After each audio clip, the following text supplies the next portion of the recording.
I'd like to introduce Josh Simpson, and he's going to talk to you about his vision in glass. And his vision is as vast as the universe, an unlimited landscape that doesn't sketch, it stretches from the mysteries of the ocean to the far reaches of space. Over the last 40 years, his work has evolved and grown from experimentation. He's well versed in engineering, astrophysics, and alchemy, and certainly has been invaluable help to me today. He says that he experiences and understands his work because, He says, experiencing and understanding my work is always enhanced by a viewer's lively imagination combined with the liberal use of single Scotch malt. Josh Simpson. Thank you. Good morning. I have to do just a little housekeeping here. One is to make that PowerPoint go away, and then we'll try to see if we can get Cady. Listen, while I'm doing this, let me just tell you that Cady was supposed to be here this morning, but Orbital Sciences Corporation launched a supply satellite for the International Space Station that was supposed to dock a week ago and then was supposed to dock last Tuesday. Didn't do that, but it did dock last night, which is why Cady was in Houston. She was on the team that docked that satellite. And can we hear you, sweetie? Hello? So, good morning. I had to do the 100-yard dash through mission control. Oh, okay.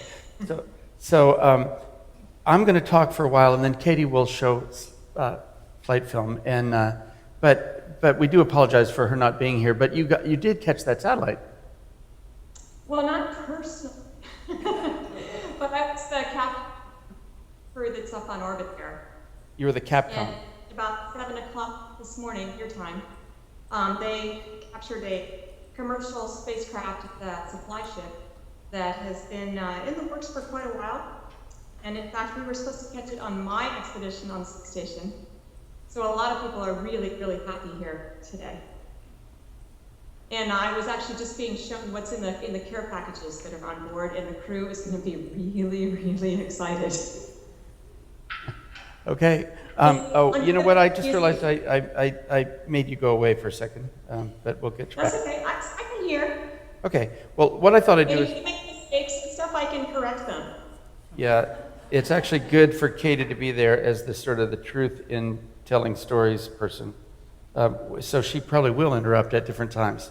But you'll be able to see the slides as we go along. And I don't have a clicker, so I'm just going to be stuck by the computer here for the while. Here's our family, and in the back of a space shuttle main engine. Oh, you know what's going on here now. I'm sorry to escape again. I need a little technical assistance in the mirroring of... So you can see those slides too. Yeah. How do we... Remember we mirrored the slides? Mirror? I'm sorry, you guys. We went through this just this morning on the space station, where the crew said, this data went away, and we did all this troubleshooting, and it turns out that something we didn't realize was a window had to be open, data stayed there. Just hang on for a second. If I go back to this and I play this, that's weird. Okay. Well, anyway, I'm just going to tell you a little bit about my history as a glassblower. 40 some odd years ago, I was a student at Hamilton College. Halfway through or 43 years ago I was, halfway through my senior year, I dropped out of school for a year. I did eventually go back and finish. I took my entire life savings out of the bank, and I constructed this beautiful modern studio in northern Vermont. It was 12 feet by 12 feet by 12 feet tall, and I sewed together canvas and made a dwelling for myself. And at the time, I was just as excited as a human being can possibly be. I worked for 6 years, 7 days a week without ever taking a break. And I just taught myself how to blow glass. I like this photograph simply because it was stuck on the the 4-day-old newspaper that I had, but this was in 1973 when Nixon fired Cox. And at the time, I began by making wine goblets, perfectly matched sets of wine goblets. And for 16 years, I made wine goblets and eventually got a little bit better at them. Today, my work is all over the world and in museums and in lots of different galleries. But back in 1971, no one was collecting my work. This is the Josh Simpson Sphere Museum in Yokohama, Japan. Today, my studio is modern, and it's just this amazing place where I can do anything that I can imagine with glass. In fact, I don't know what's kept and held my rapt attention for so long with glass, whether it's the fact that it's this molten liquid, or whether it's the heat, or the color, or the fire, or just how terribly difficult it is to do. Glass is an alchemic blend of sand and metallic oxides combined with extraordinary blinding heat. The result is a material that flows and drips like honey. When it's hot, glass is alive. It moves gracefully and inexorably in response to gravity and centripetal force, possesses an inner light and transcendent radiant heat that make it simultaneously one of the most fascinating and one of the most insanely frustrating materials for an artist to work with. In 1976, when I moved to this home, and I really moved to the barn because that's what I wanted, I took it as a tremendous good omen because I found 4 or 5 little marbles that had been lost maybe 70 years before by kids when they were called in for dinner. And there were these handmade marbles, and it made me think about the longevity of glass and how, if left undisturbed in the earth, it can last for eons. And during that time, when I first moved here to this house, one of my neighbors came in. First neighbor was Donnie Call, and he said, "I see you got some dogs there." And I said, "Yeah, those are my dogs." He goes, "They chase my sheep. I'm going to shoot them." But another person came by, a school teacher at the local high school. And she asked me if I would be willing to demonstrate glass blowing to all the 8th graders in Franklin County. And I thought that would be a great thing to do, to introduce myself to the neighborhood. But what I didn't realize was that I had inadvertently agreed to having 80 8th graders in my studio every single Wednesday afternoon for the last month of January, all of February, March, April, May, and the first week of June. Okay, so I don't know if any of you know any 8th graders, but these are people who will suffer no disaster or they just hate to be bored, and they weren't interested in glassmaking at all after a while. But I began to make marbles for them, and which they seemed to be interested in. And at the time, I got to sort of be good at giving demonstrations for 8th graders, keeping them excited about stuff.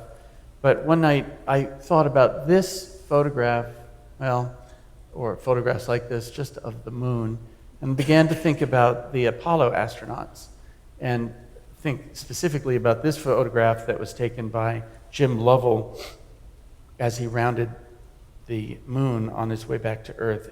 And out of this triangular little window in his spacecraft, he observed that he could cover the Earth with his thumb.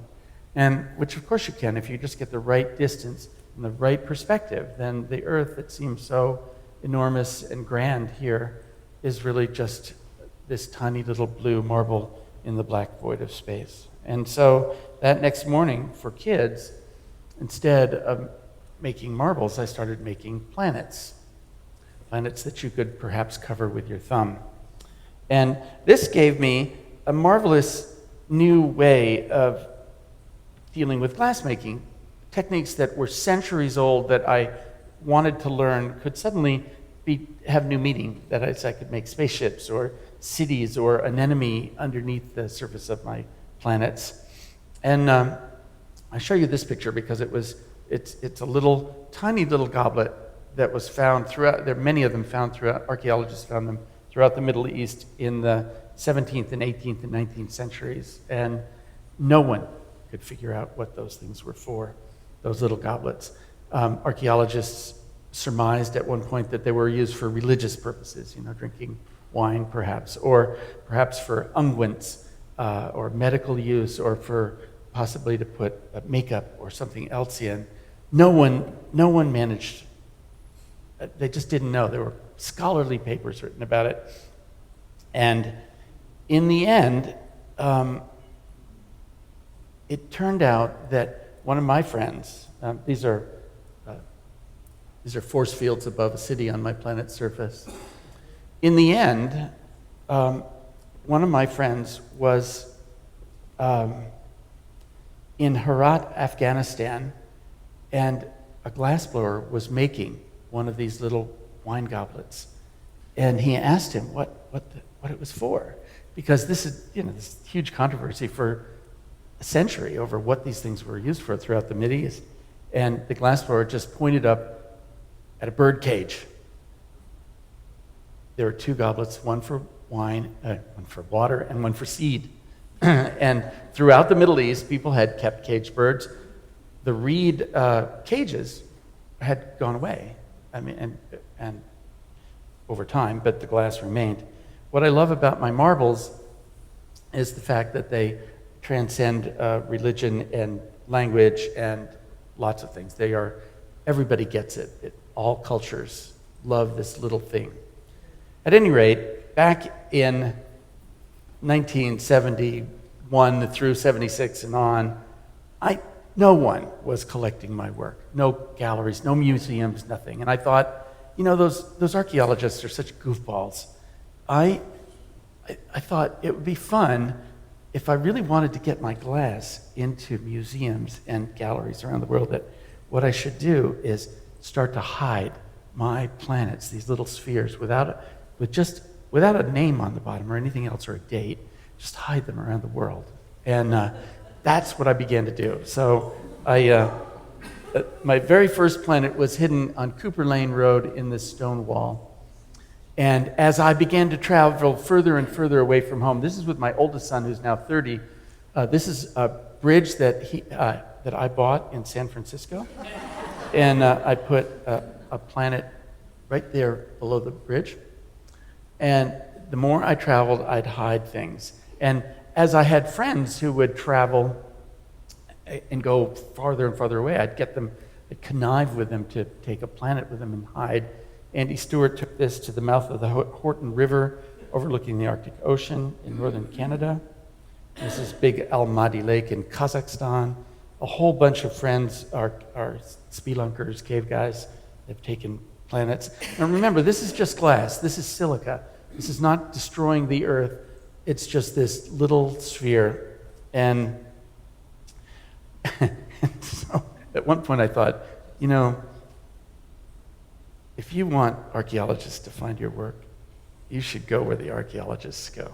And so I started going to lots of sites, and it occurred to me that the moats around castles, so there was a 2 or 3 year long project to get planets into moats in castles around the world. And then there's always the greatest places around the world. And there was another whole movement to try to get them into archaeological sites of the future. This is Bethlehem Steel. And but in 1990, I started the Infinity Project. I actually called it a name and put it up on my website.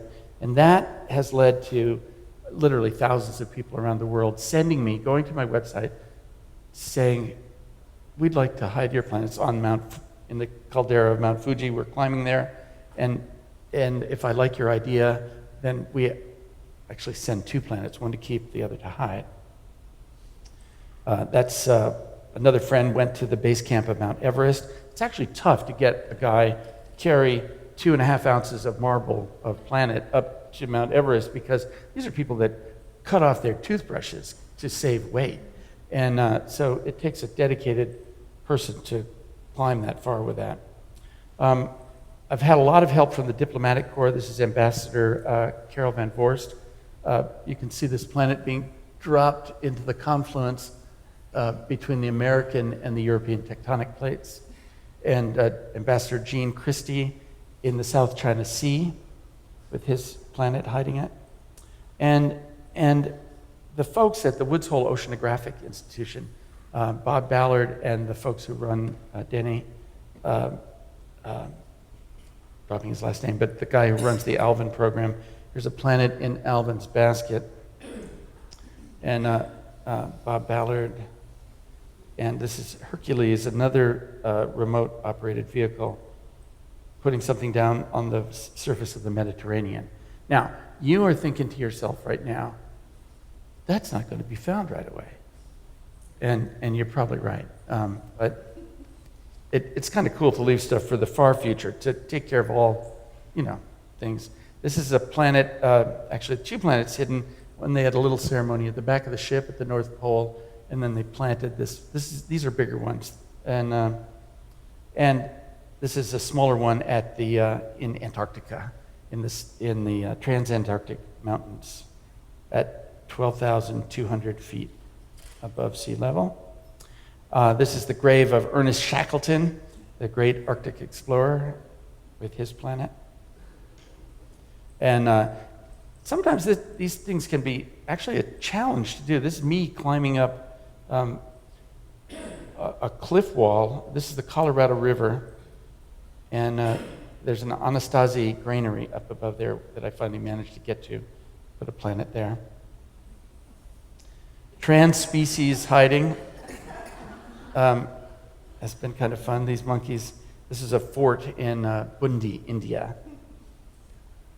And of course, there are planets hidden on rockets. This was really, truly one of the supreme challenges. It's more difficult to get into the White House than you think. But I had my chance when Laura Bush invited me to come to brunch one Sunday morning because I'd been part of a diplomatic thing, having my work in embassies around the world.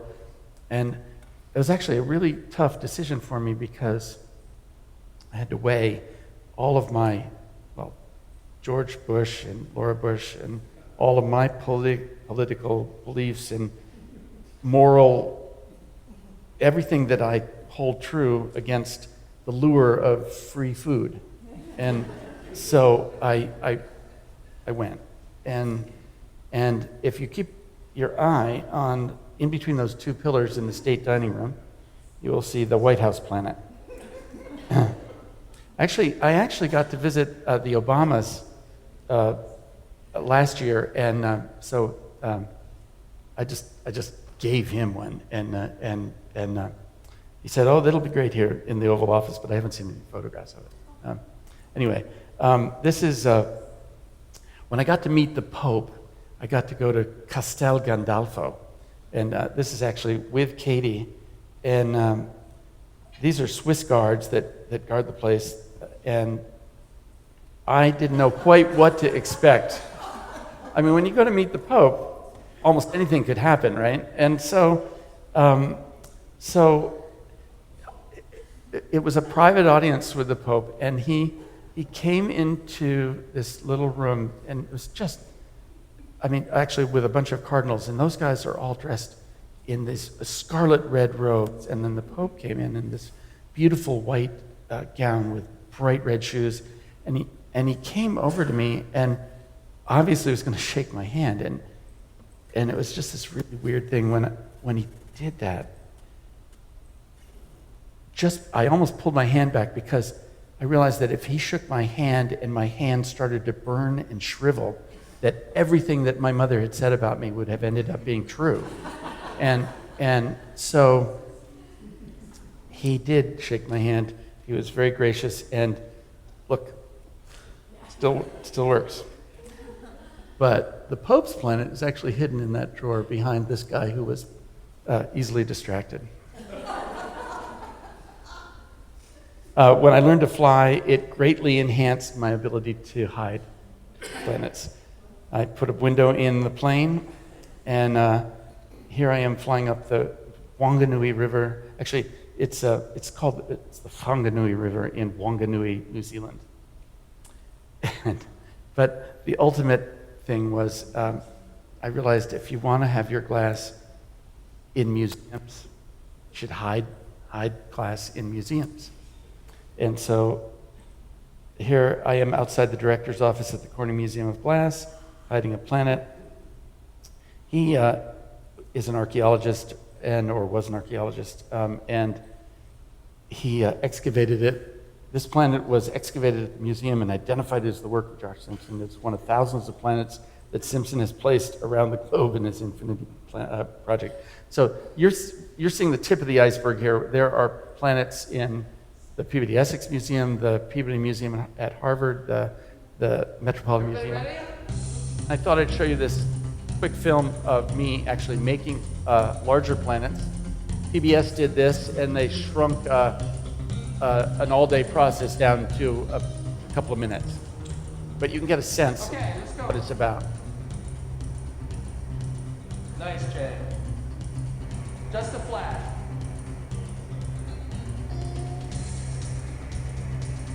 Okay, looking good so far.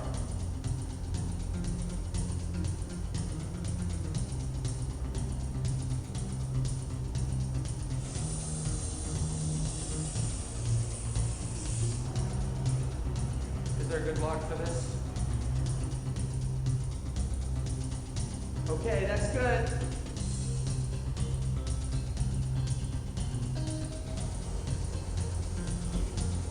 Excellent.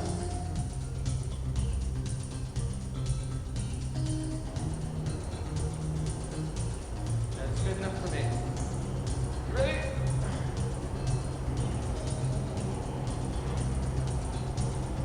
Okay, looking good so far. I need some gold. Okay, now I'm going from here directly to the pickup kill. This is gold leaf Yeah, put up beautiful. That's great. on the surface. That's what I wanted to do.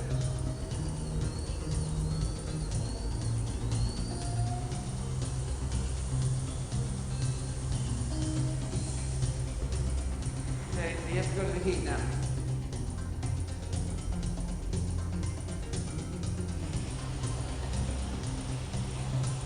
Good.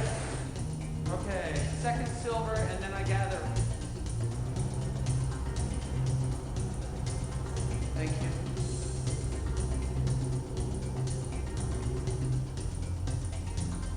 Back to spaceships. Turn. Over here, stop. That's it. Heat.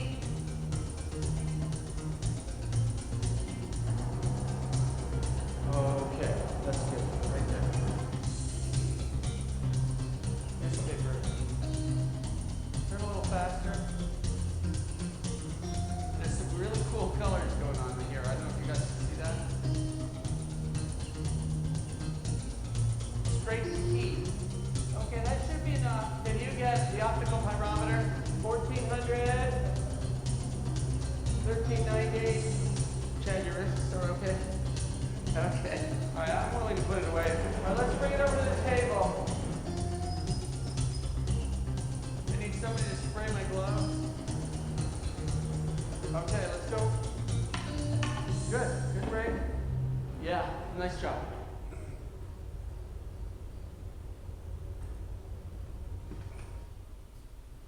So I make other work, but actually the hardest thing is to try to get a sense of how hot that glass is.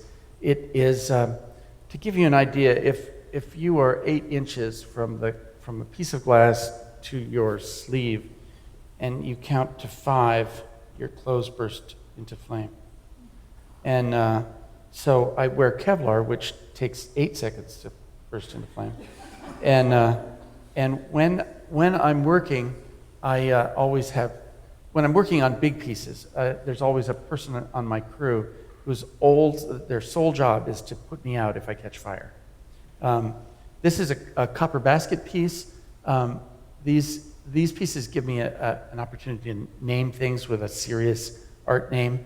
This one is called when I die, I want to go quietly in my sleep the way my grandfather did, not screaming like all the passengers in his car. I also have been lately making platters that are meant to evoke a feeling that you might get looking at Hubble Space Telescope images. And these are frustrating to do because they can be, this actually is a Hubble image, I guess. These are frustrating pieces to make because they can be either really beautiful or just ugly. This is my crew that works with me every day. These guys make it possible for me to blow glass. I really work with this crew. And you've already sort of met my wife on Skype, but this is Cady. Cady, when I first met her in 1990, she told me that she was applying for a job, and it turned out to be a difficult job to get. Out of 2,700 applicants, she was one of 3 women chosen in the class of 1992 to be NASA astronauts. She's made 3 total flights, 2 on Space Shuttle. The first on Space Shuttle Columbia in 1995, the second again on Space Shuttle Columbia in 1999, where she was in charge of launching the Chandra X-ray Observatory, sister to Hubble Space Telescope. Her last mission was, she launched in December of 2011 with the Russians, and here she is in her Russian spacesuit. She launched with the Russians and spent 6 months in space. And so let's see if we can get Cady back up here. And are you there, Kate? Can you hear me? Do you hear me? We see you, but we don't hear you. It's that mute button. Oh, you pressed the mute button. Okay. Well, I'm just gonna show a couple more slides, and then I just want to make sure you were there, and then we'll launch into your flight film. How's that? Okay, that sounds great. Okay. I'll continue just to show a couple more slides.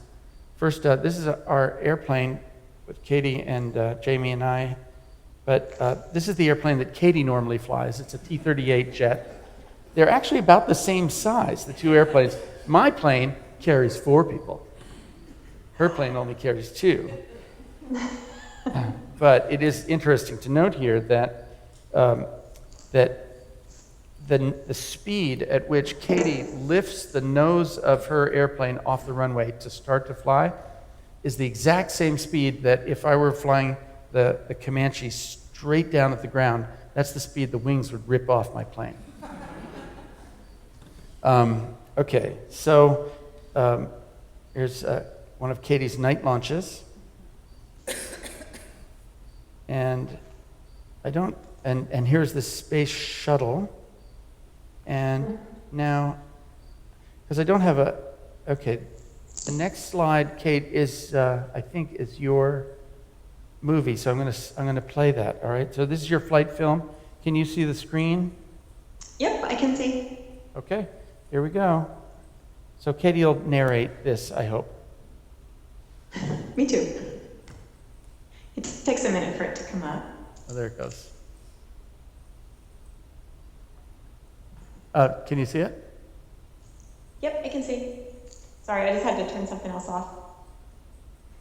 So this is the space station, and can you guys hear me? Yes, you're good. Oh, we can hear you fine. Oh, good. It's a space station. I love this because it's actually video and wasn't just animation. But here we are. What you see in the beginning here is kind of getting ready for launch.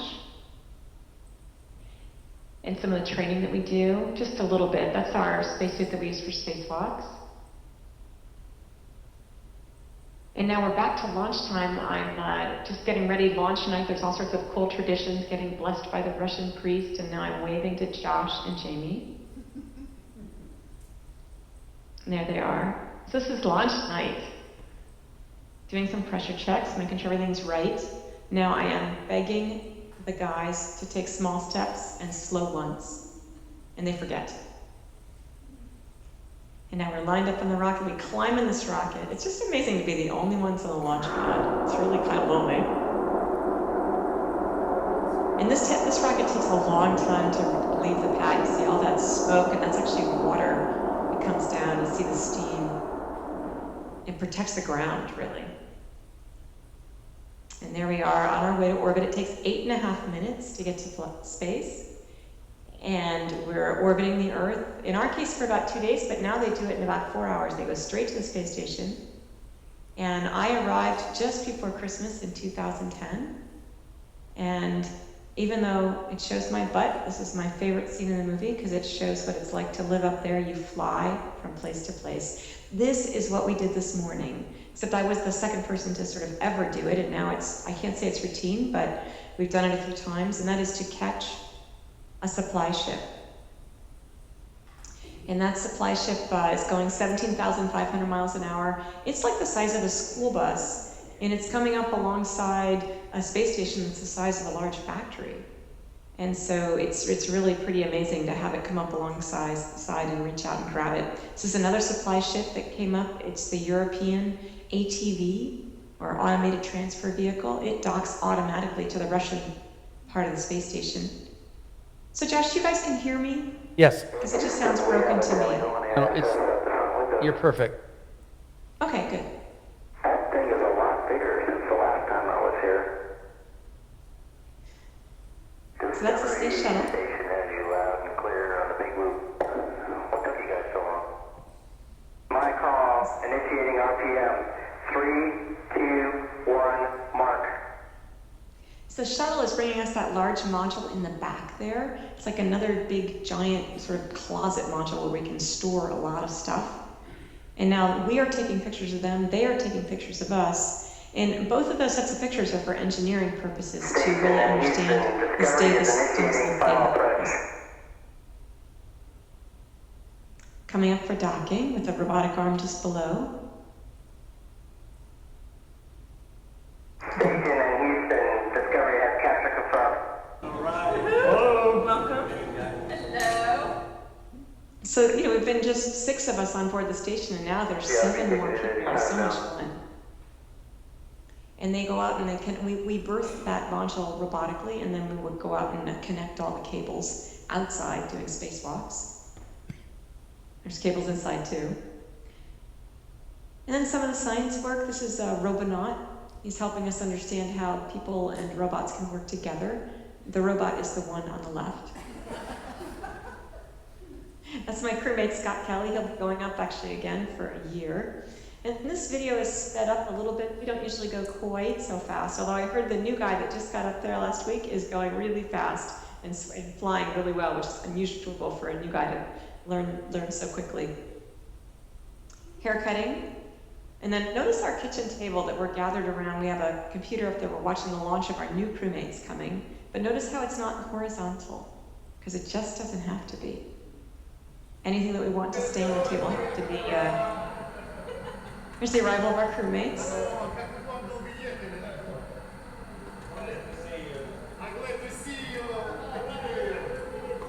You can see we always speak a mixture of languages. There we are together as a crew of 6 on April 12th, 2011, the 50th anniversary of human spaceflight. It was really neat to be living on a space station on that day.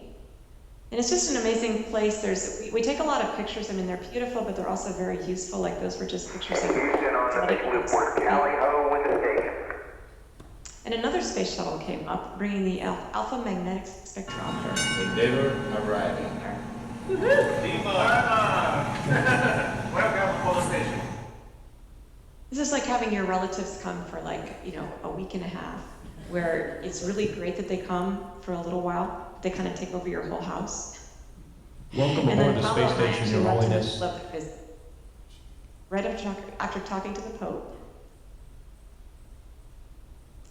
And then this just shows you kind of family dinner on the space station. And one of the folks, it hadn't really occurred to us to do this, but one of the folks had the idea just to take the camera, and it's just spinning in place. It's not one person on the camera. There's just the camera's just kind of moving in place.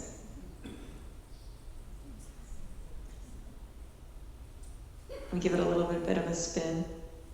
They brought up this really good Italian food. We were so happy. And ice cream.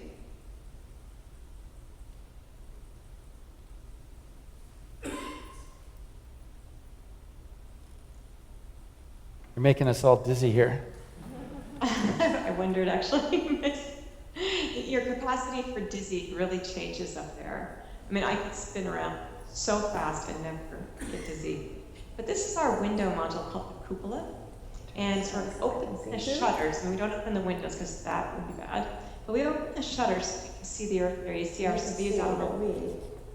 And the rest of the space station there, that's the Progress vehicle, one of the supply ships, the Russian supply ship.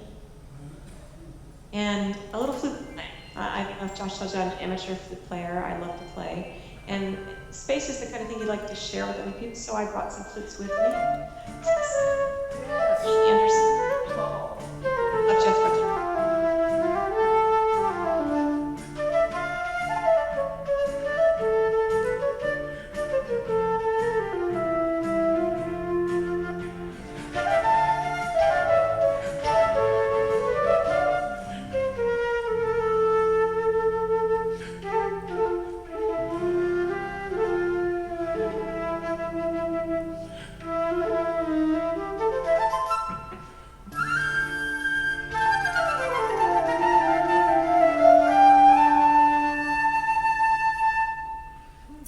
Colonel Cady Coleman in the International Space Station.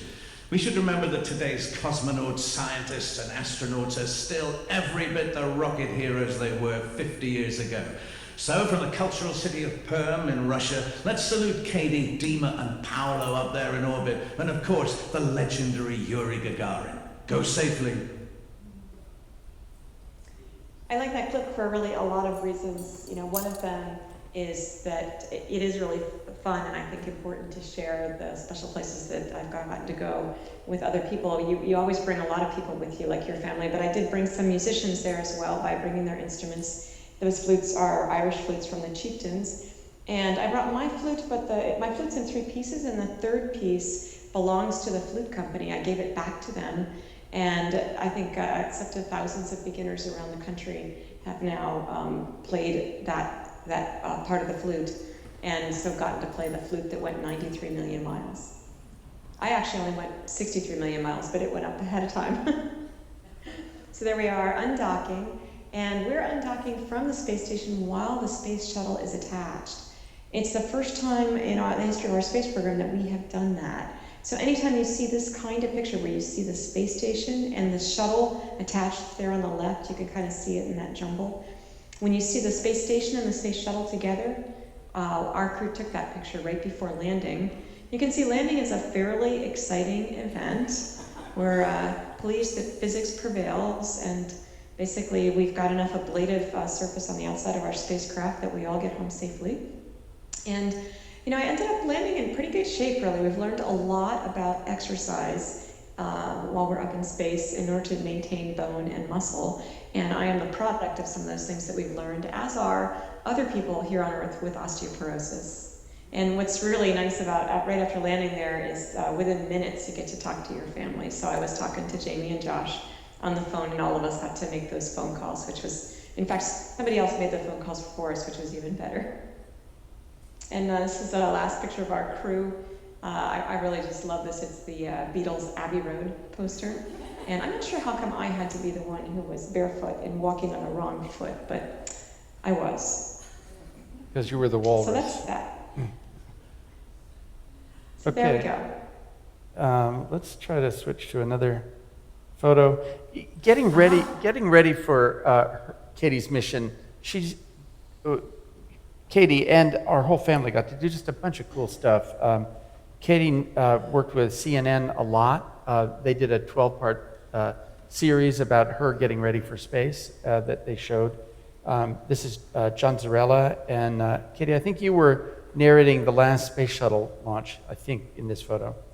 That's right. Yeah, so actually that one was like the last part after we came home.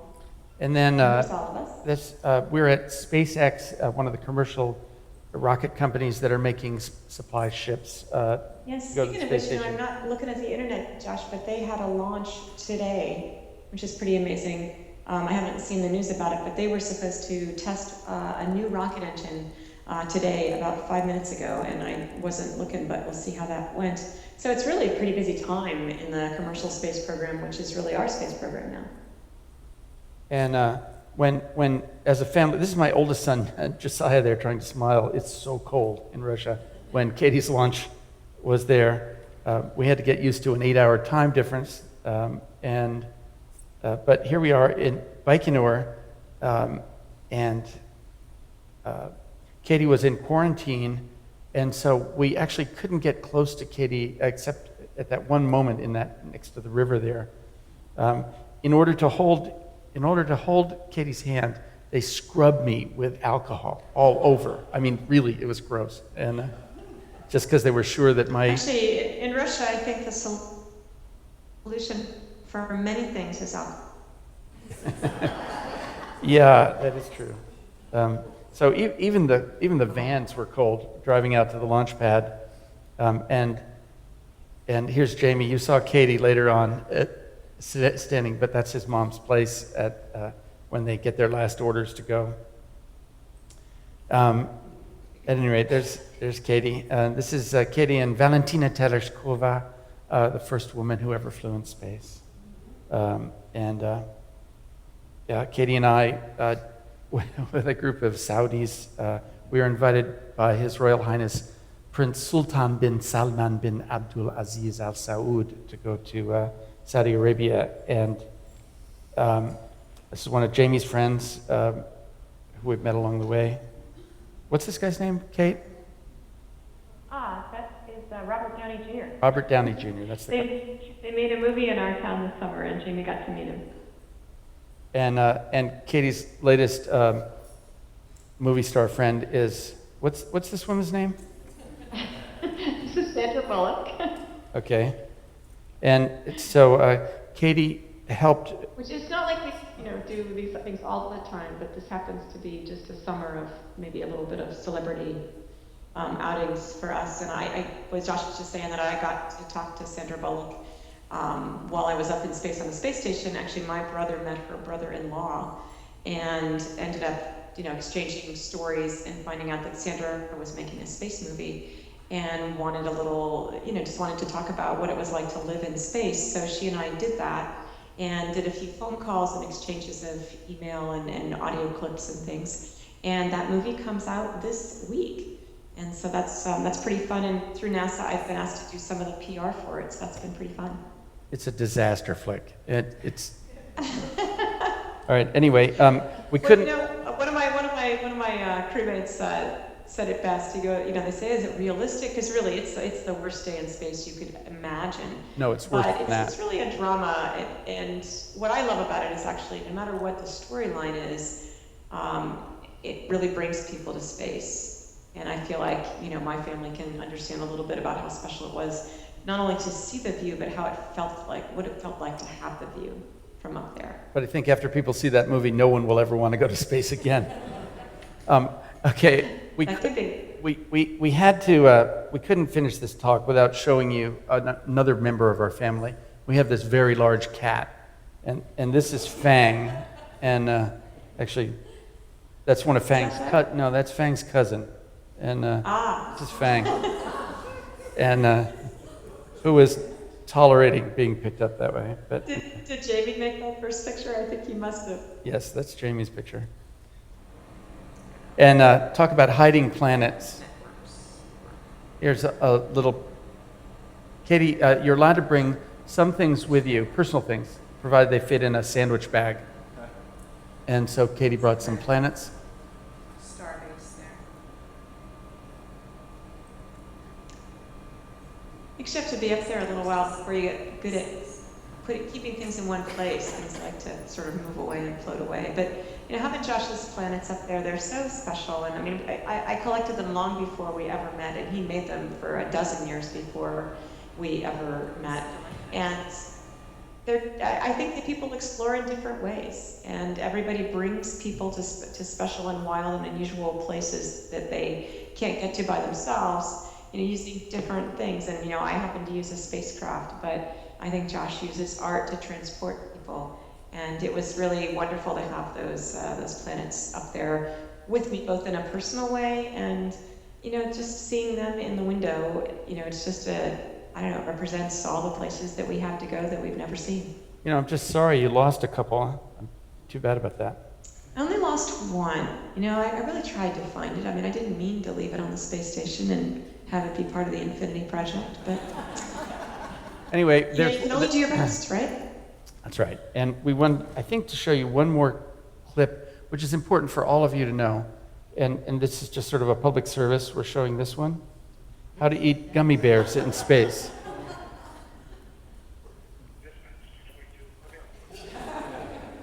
Okay, thank you. No, there's one more, which is Cady's film of just circling around. It's speeded up.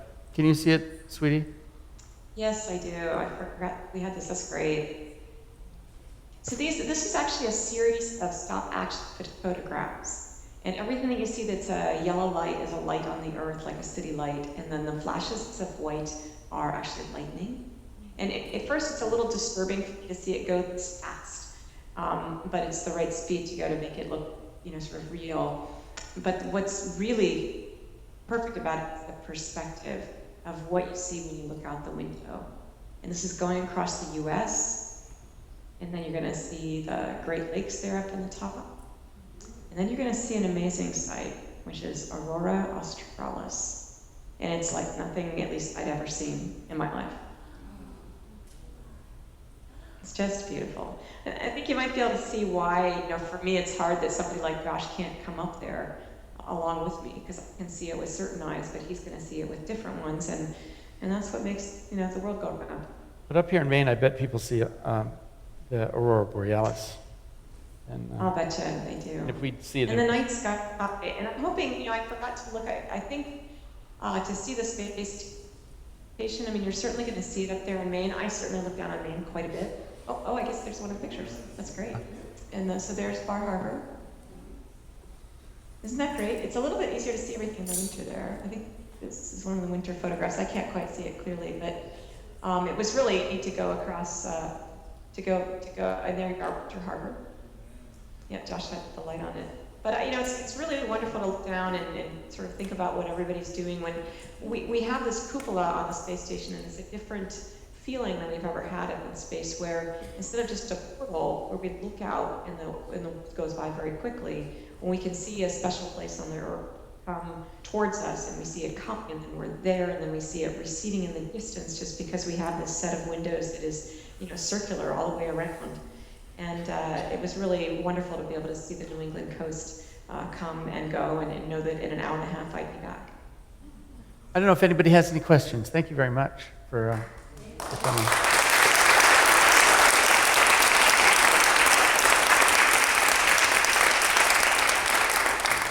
And what time is it? It's about noon, I think. No, is it? No, it's 12:15. Yes.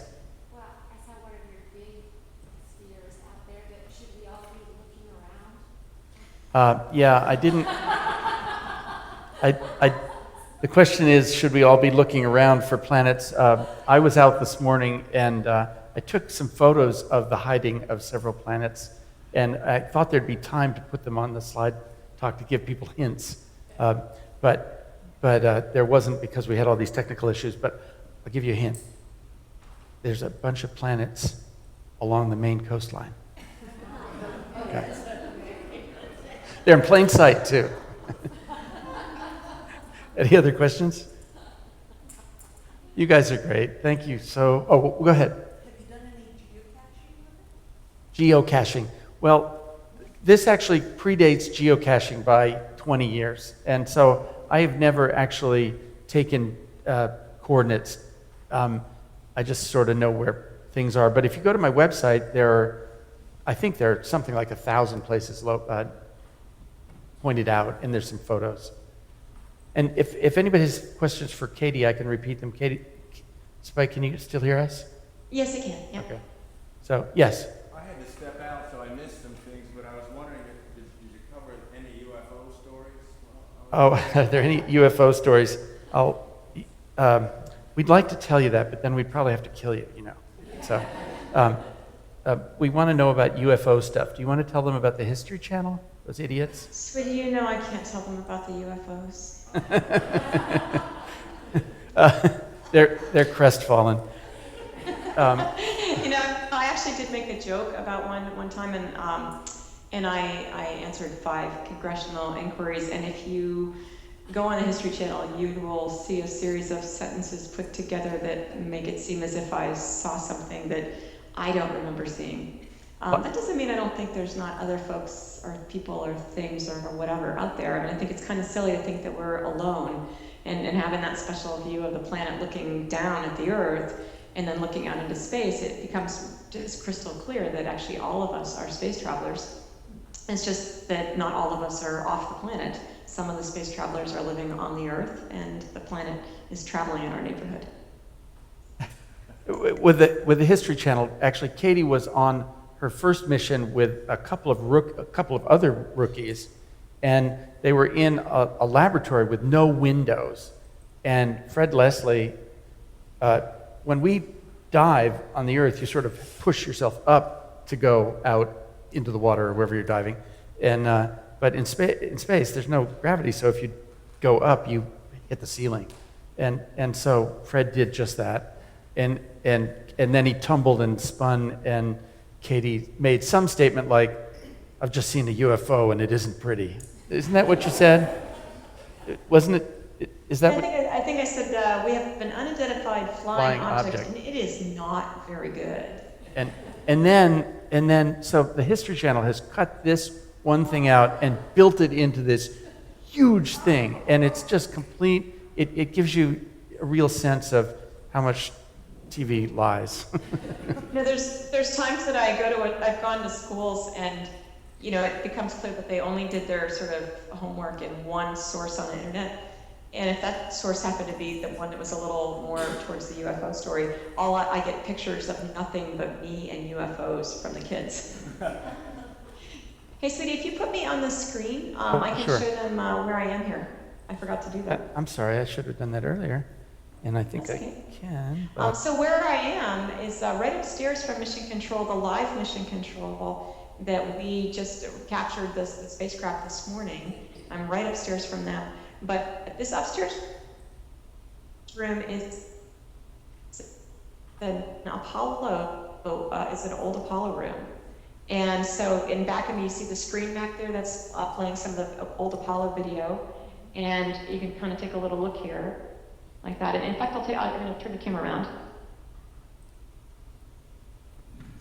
Oops. I'm going to take the cover off.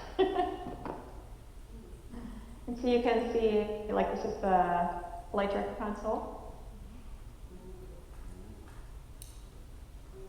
Consoles around the room. So this was the real mission control. I've forgotten how many missions were flown out of this control room. There's quite a few. And you can even see the red phone back there.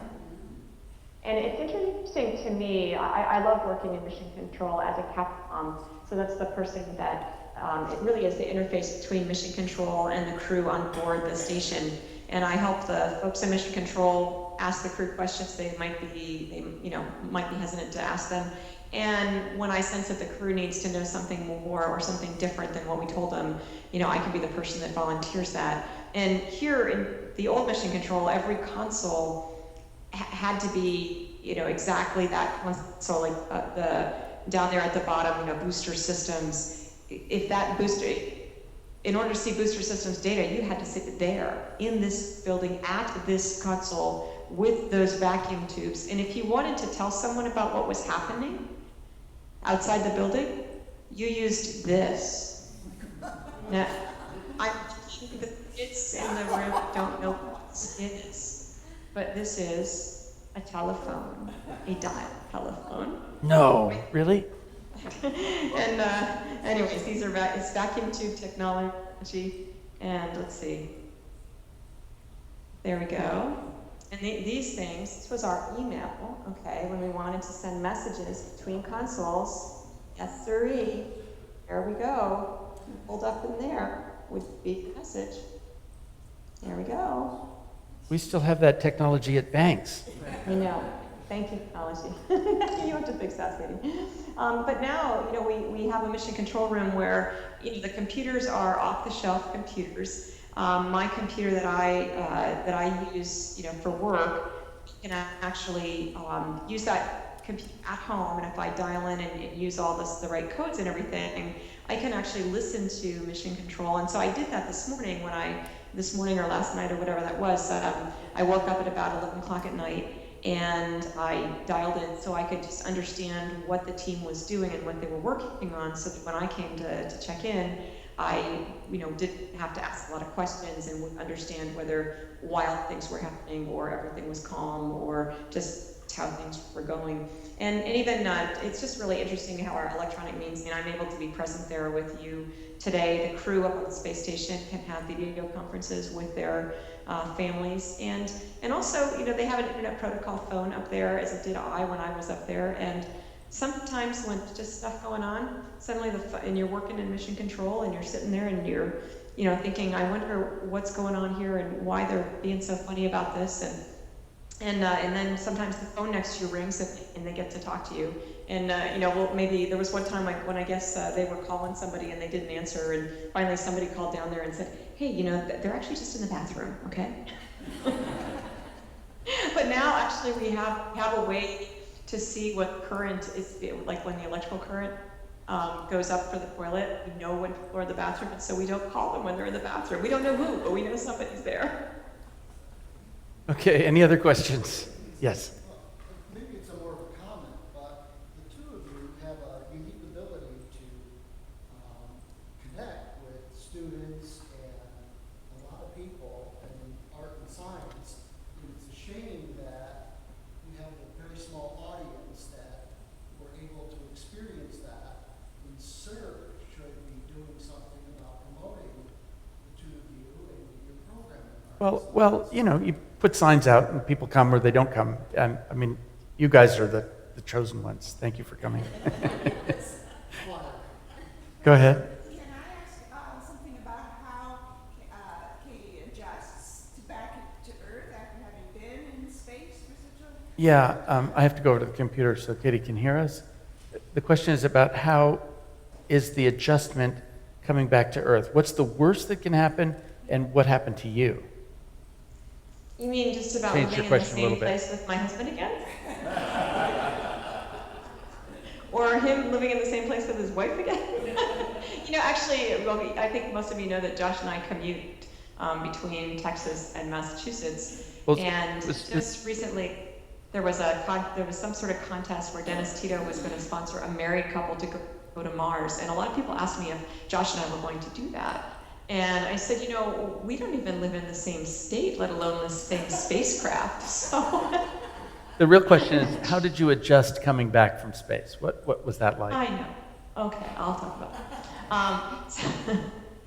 So it was pretty good for me. We've learned a lot about exercise, and I came back with the same amount of bone mass that I left with, in probably more muscle. And I would say it takes a little while for your head to get kind of back to normal. It's very used to just the very slightest touch sending you flying across the space station, and now just walking around is a very disturbing experience in terms of just your head being, and just being nauseous and things like that.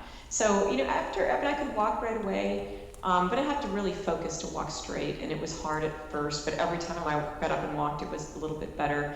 I would say even 3 days later, if I was walking a straight line and I closed my eyes, I would not be able to almost maintain being standing up. So it was kind of interesting to continue to feel those sensations, but it's not, I don't know, it's not all that much of a recovery, and at the same time there's a lot of things that don't really work the same, and we have to retrain them, we have to retrain our balance quite a bit. It all takes about 6 weeks.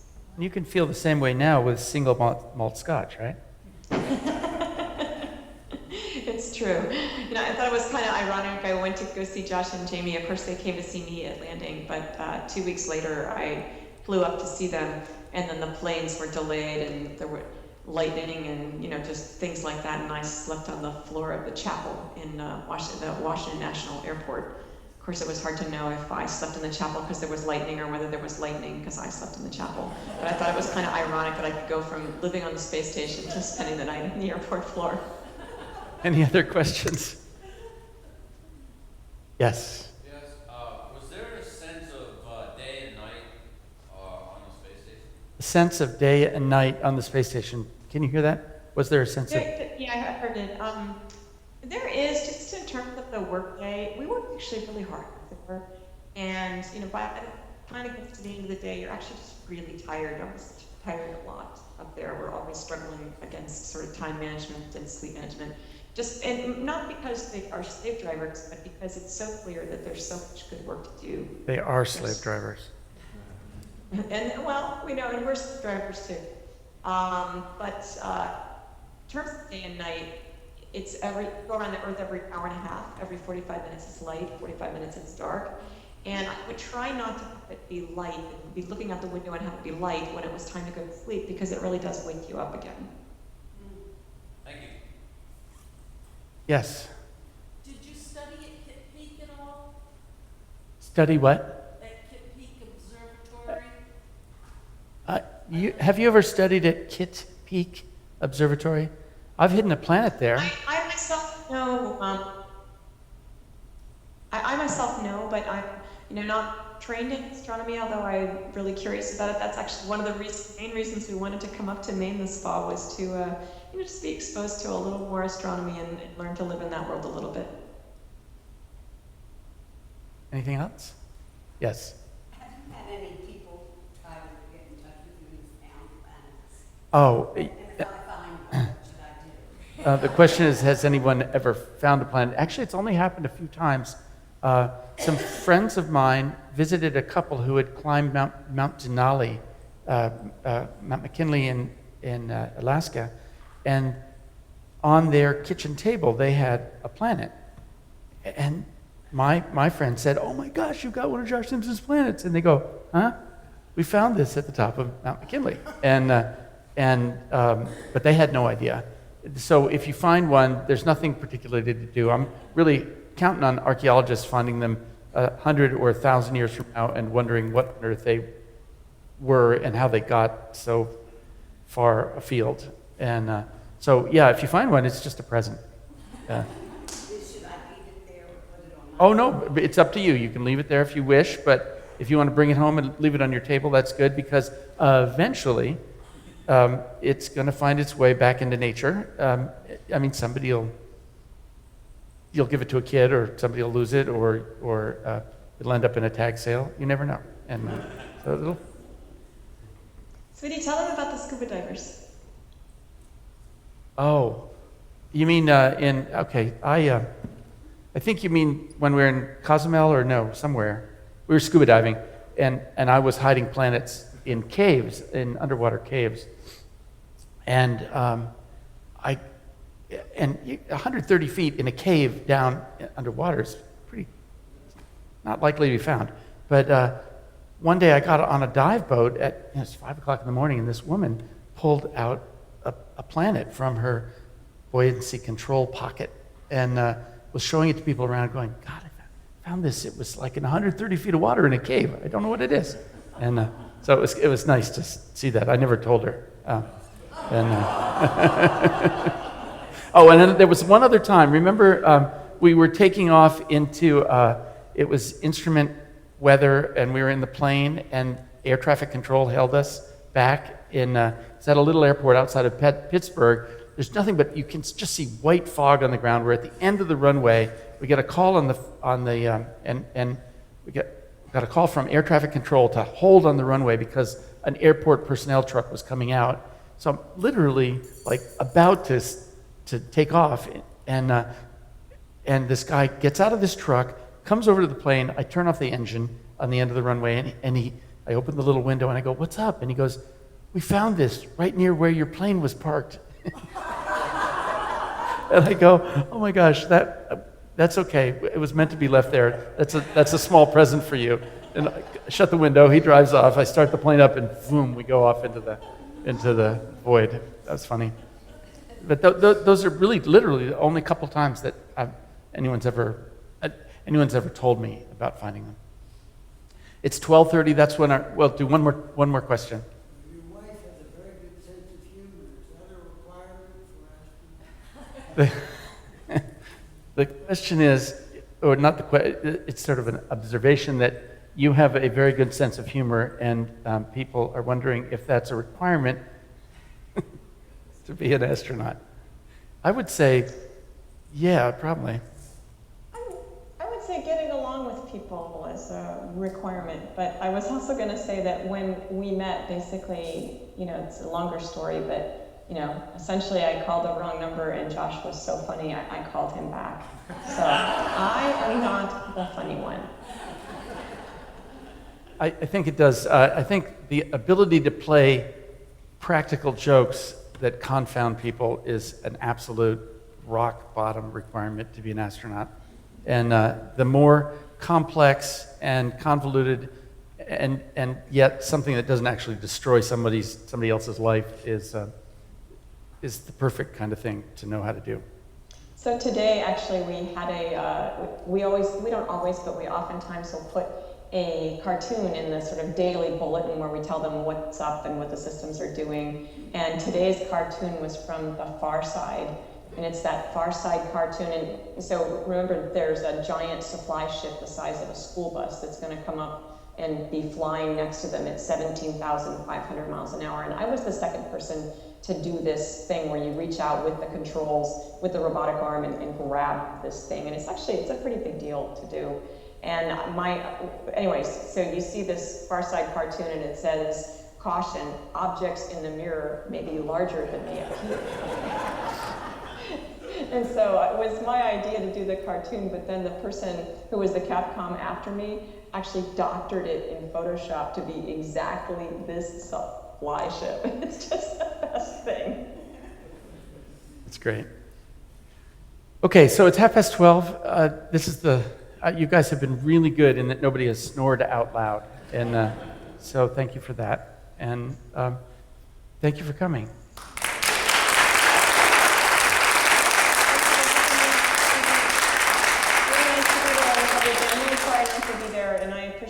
Josh has really been, he gets the big spouse award. In fact, I've been telling everybody here about what we were supposed to be doing this weekend, and they're saying, so you chose the supply ship over your marriage. And at the same time, all of them are leaving things behind as well. And I know Josh understands I had to be here, and Jamie too, but I would have loved to have been up there, and I really appreciate him being so flexible. So thank you, sweetie. And we had a really nice bungalow here at Cirque, so too bad for you.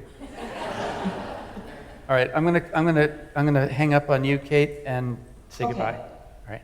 Okay. Bye. Okay. Well, thanks, everybody.